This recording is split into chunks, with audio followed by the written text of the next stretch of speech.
با در نظر داشت سهم جوانان در رشد جامعه و اشتراک فعالانه آنها در حیات سیاسی و اقتصادی مملکت از جانب اساسگزار صلح و وحدت ملی پیشوای ملت پرزیدنت جمهوری تاجیکستان محترم امامعلی رحمان در پیام امسالهشان به مجلس عالی جمهوری تاجیکستان که سال 2017 را سال جوانان اعلان نمودند در ناحیه واسه جوانان با افتخار بلند وطنداری پیشنهاد سرور دولت را استقبال نمودند. به این مناسبت با مقصد بیان اندیشه افتخار از وطن، ملت و زبان و فرهنگ ملی خویش آماده بودند به کارهای سازندگی و بنیادکاری روز 23 دکبر در مرکز ناحیه واسه با اشتراک جوانان فعال ناحیه اکسیای جوانان دایر گردید. جوانان در دست شعار آوازه ها با صداهای ما پیروان پیشوای ملت هستیم، ما با پیشوای ملت هستیم از کوچه های شهرک واسه گذشتند. پیام امساله اساسگزار صلح و وحدت ملی پیشوای ملت محترم امامعلی رحمان که چنانکه که ما و شما میدانیم دیروز ارائه گشت، تمام جبهه‌های ساحه‌های خواجگی خلق و ساحه‌های مهم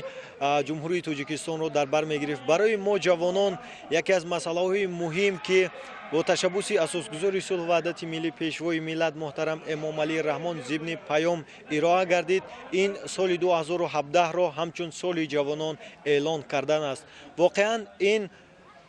غمخوری سرور دولت نسبت به جوانان است. در جواباً به غمخوری‌های اساسگزار صلح و وحدت ملی پیشوای ملت محترم امامعلی رحمان ما جوانان وعده می‌دهیم که با عزم و اراده قوی، با نیرو و توانا، با آن همه نیروی قدرت جوانمردی جواباً به این غمخوری‌ها با بهای خوب و اعلی خوانده در رشد و نموی تاجیکستان عزیزمان سهم خود را می‌گذاریم. در این اکسیه جوانان هنرآموزان لیسه کسبی تکنیکی ناحیه واسه، کالج طبی ناحیه، معلمان جوان ساحه معارف و علم ناحیه، صاحبکاران جوان اشتراک نموده اندیشه های خود را بیان نمودند. من همچون یک جوان تاجیکستان، همچون یک استقامت کننده جمهوری تاجیکستان پیام اساسگزار صلح و وحدت ملی پیشوای ملت را با یک صمیمیت تماشا کرده و در آن پیام پیشوای ملت اساساً رو به سیاحی، رو به جوانان رو آورد که باز باعث افتخار است برای ما جوانان ناحیه واسه که سال 2017 را سال جوانان اعلان نمود و برای به همین نام سزاوار گشتن ما جوانان ما کوشش میکنیم که در رواج و رونق این دیار زیبا و آباد و این دیاری که بهشت روی دنیا بیهوده نام نبردند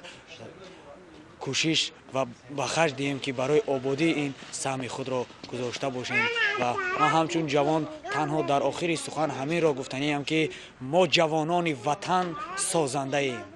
دوستدار دولت پاینده ایم، شکر استقلال و وحدت، شکر صلح، شکر آنکه با لب پرخنده ایم.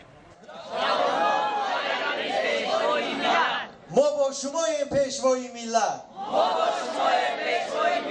اکسیای جوانان در باغ استراحتی و فراغتی ناحیه با برنامه کنسرتی جنببست کرده شد. گزارش خواجه نظریف خدای نظر ظهورов از ناحیه واسه برای برنامه اطلاعاتی نوید.